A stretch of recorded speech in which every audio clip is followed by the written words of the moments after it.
নিজের ভোট প্রচারে এসে চাষিদের সুবিধা ও অসুবিধার কথা শুনলেন বর্ধমান পূর্ব লোকসভা কেন্দ্রের তৃণমূল প্রার্থী শর্মিলা সরকার।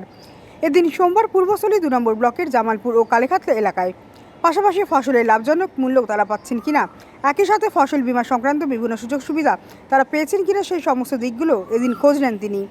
পাশাপাশি স্থানীয় এলাকায় একটি জলছত্রের উদ্বোধন করেন প্রার্থী শর্মিলা সরকার। সেখান থেকেও জলদান করেন এলাকার মানুষদের।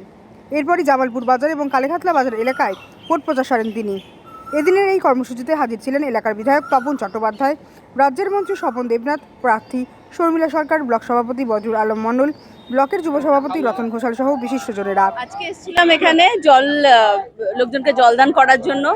তো সেখানে প্রত্যেকটা দোকানদারকে, আড়তদারকে, তাদের কাছে সাথে কথা বললাম, তারা কিভাবে কোথা থেকে আসছে বা কিরকম জিনিস বিক্রি করছে সেগুলো নিয়ে একটু কথা বললাম।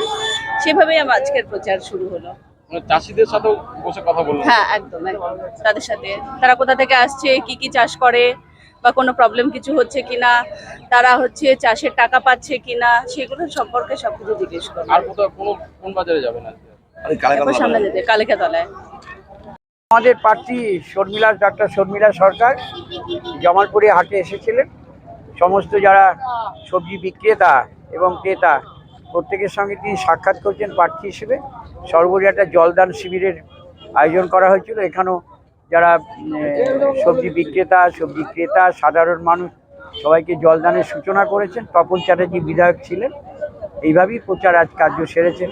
অনেকের সঙ্গে জিজ্ঞেস করেছেন তারা কোন সবজি নিয়ে এসেছেন। কেউ বলছে পেঁপে এনেছি, কেউ বলছে পটল এনেছি, বেচাকেনা কেমন হচ্ছে খোঁজখবর নিয়েছেন। বেঞ্চিসে বসে তাদের সঙ্গে সাক্ষাৎ করেছে।